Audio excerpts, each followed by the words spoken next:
Hello, j'espère que vous allez bien. Alors on se retrouve aujourd'hui pour une nouvelle vidéo et je suis accompagnée de Eva. Coucou, j'espère que vous allez bien. Alors aujourd'hui on se retrouve pour une nouvelle vidéo.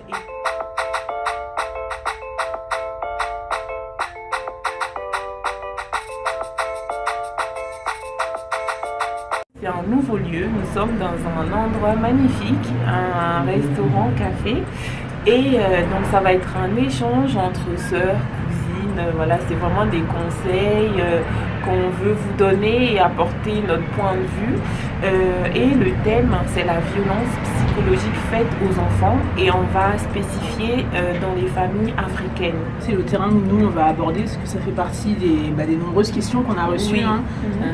suite à nos positionnements dans différentes stories. Donc on s'est dit ce serait bien de le traiter en vidéo et d'aller vraiment poser des mots sur certains ressentis. Parce que ça reste tabou. En Afrique ou dans la communauté africaine, je me demande qu'est-ce qui n'est pas tabou en fait. Même si les choses changent, mais c'est encore un peu dur, j'ai l'impression que presque tout est tabou. Quand on parle de violence par exemple, psychologique, physique, sexuelle, peu importe les violences, c'est tabou. On est là pour lever un peu ce tabou. Alors il y a plusieurs sortes de violences. Aujourd'hui on parle de violences psychologiques, mais il y a des violences sexuelles. Il y a la violence physique, il y a la violence aussi, morale, il y a la violence psychologique. Voilà. Du coup, moi je les divise plutôt en violence visible et violence invisible. Si on reprend vraiment la violence de façon générale, on dirait que la violence c'est l'utilisation de la force. Mais souvent, parce qu'on parle de force, les gens pensent à une violence physique, à une maltraitance visible. Mais du coup, dans cette force-là, il y a également une force et du coup un pouvoir qu'on a sur une autre personne. Donc là, on parle de violence à partir du moment où on utilise cette force, cette puissance, ce pouvoir justement pour contraindre l'autre, pour lui faire mal et pour l'amener à plier contre sa propre volonté. À partir de là, on est dans de la violence visible ou invisible. Donc la violence psychologique se manifeste par plusieurs points. Il y a le rejet. Donc le rejet, c'est l'isolation. Par exemple, dans une famille, je prends toujours l'exemple de la famille. Là, on parle d'un enfant. Par exemple, dans une famille où il y a plusieurs enfants, il y aura cet enfant qui va être isolé de ses frères et sœurs. Parce que malheureusement, les parents ont une préférence et du coup, cet enfant va être isolé.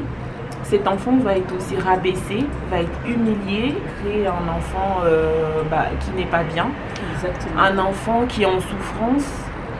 Et malheureusement aussi, alors quand ça se passe en Afrique, c'est minimisé.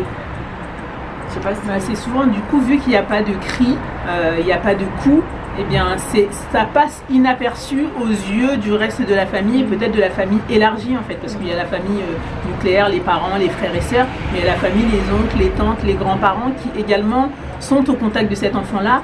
Et quand il s'agit de violence physique, c'est tout de suite visible, donc on peut faire le choix de s'en saisir ou pas. Là encore, il faudrait carrément qu'on fasse une autre vidéo pour parler de ce sujet-là, qui est tout un chapitre aussi. Mais en cas de violence psychologique, la nuance, elle est dans le fait que c'est pas visible, mais par contre on peut voir un enfant qui petit à petit se renferme, s'isole, devient de plus en plus silencieux, n'ose plus prendre la parole, et dans ces cas-là, c'est peut-être là que il faut s'alerter. C'est ça, c'est là où il faut voir un signal d'alarme, de dire en fait cet enfant qui était peut-être débordant d'énergie, peut-être qu'en faisait trop, qui partait dans tous les sens, tout à coup il est en train de s'éteindre, qu'est-ce qui se passe en fait? Mais du coup, c'est pas visible parce que c'est travaillé et souvent je peux dire même que le parent peut être manipulateur. Souvent, les personnes ont du mal à repérer cette violence parce que, par exemple, le parent, limite, est vicieux en fait. Ça en présence, généralement, ça ne se fait pas en présence. Voilà, ça se fait quand l'enfant se retrouve avec le parent. Sans regard extérieur. Et du coup, souvent, après, quand il y a des témoignages, c'était nous, quand on allait chez eux, elle était bien avec toi ou il était bien avec toi. Mais en fait, non, c'est la manipulation en fait. Donc, c'est vraiment dur à détecter. Et si vous ne parlez pas, vous ne pouvez pas avoir d'aide. Vu que c'est dur à détecter, il ne faut pas hésiter à en parler à parler à 10 personnes, sur les 10, je suis sûre qu'il y aura au moins une personne qui prendra le temps de vous écouter et de vous aider. Exactement. Alors moi, je rajouterais que sur la violence psychologique, un des ingrédients principal, c'est la répétition. C'est du coup une dévalorisation de l'enfant permanent. En fait, il faut qu'il y ait une certaine répétition pour qu'on puisse parler de maltraitance et que l'enfant s'en imprègne en fait. À force qu'on lui dise des choses, il finit par croire et par s'identifier à ces mots qu'on emploie en parlant de lui, à ces qualifications qu'on lui porte. Moi, par exemple, quand j'étais éducatrice, j'ai été amenée à recevoir un enfant qui était convaincu qu'il s'appelait Ta gueule. Ah là là, j'ai des frissons en fait. Mais du coup, c'est que finalement l'enfant s'identifie. Donc là, c'était un cas extrême. Mais finalement, ça nous dit à quel point justement l'enfant, pour lui, il est ce qu'on lui dit qu'il est en fait. Faut savoir quand ils sont tout petits, jusqu'à un certain âge, et ben, dans les yeux des enfants, les parents sont des dieux. Donc tout ce qu'on dit, tout ce que l'adulte dit est vérité. Et ils en font leur vérité. Donc si l'adulte dit qu'ils sont incapables, qu'ils sont bons à rien et qu'ils ne méritaient pas de naître, je vais loin dans mes mots, mais c'est volontaire. C'est des mots que les enfants ont entendus, je ne t'ai pas désiré. Je te voulais pas. C'est de la maltraitance. Donc finalement... Et c'est violent. Exactement. Et c'est violent surtout que ça vient de votre père ou de votre mère. C'est exactement ça. Alors je culpabilise encore plus les mamans parce que, mais en fait, une mère, on a quelque chose, je n'arrive même pas à définir cette chose parce que on a senti ce bébé en nous. Tu vois, on l'a porté 9 mois, on l'a, je sais pas, on l'a senti bouger, j'ai des frissons parce que je trouve même pas de mots pour définir cela.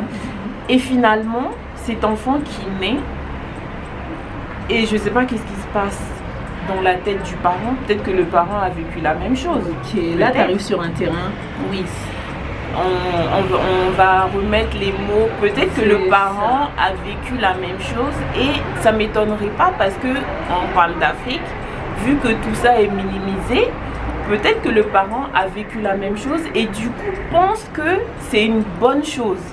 Du coup, ça devient son schéma éducatif. Voilà. Et c'est là que ça devient intéressant d'en parler, de mettre des mots dessus parce que finalement, si personne ne te dit que tu n'as pas mérité les coups que tu as reçus, tu les reproduis. Moi, quand j'étais éducatrice en formation, le prof, un des premiers jours, ce qu'il nous a dit, l'enfant battu battra. Moi, je vous cache pas que j'ai pas eu une éducation avec des caresses, donc j'avais envie d'être maman, donc j'en ai pleuré de me dire qu'en fait c'est quelque chose de c'est une fatalité. Il a attendu 15 jours pour nous expliquer que, sauf l'enfant battu battra, sauf s'il a compris. Si quelqu'un a pris le temps de lui faire comprendre qu'il n'a pas mérité les coups qu'il a pris. Donc là, finalement, pour qu'un schéma puisse être transformé, eh bien, il faut déjà qu'il y ait une prise de conscience de n'avoir pas mérité ces coups-là, de n'avoir pas mérité cette maltraitance, de n'avoir pas mérité d'être rabaissé, d'être humilié et d'être rejeté. Mais l'étape 1, c'est déjà de reconnaître ce qu'on a vécu soi, et ensuite on pourra le transformer pour soi, et ensuite, une fois par an, eh ben, du coup, on pourra avoir une relation parent-enfant différente de celle qu'on a eue nous-mêmes avec nos propres parents en fait. On disait qu'il était important d'en parler, que vous soyez en Afrique, en France, c'est très important d'en parler, de demander de l'aide, d'aller voir des personnes qui peuvent vous aider, parce que vivre avec ça, vous imaginez un enfant de son bas âge jusqu'à ce qu'il devienne adolescent ou adulte, qui vit ça, par exemple, entendre des mots, t'es nul, tu seras personne, t'es le plus nul de la famille ou la plus nulle, des mots comme ça, j'ai déjà entendu des mots pires en fait. Je regrette de t'avoir mis au monde, des trucs comme ça.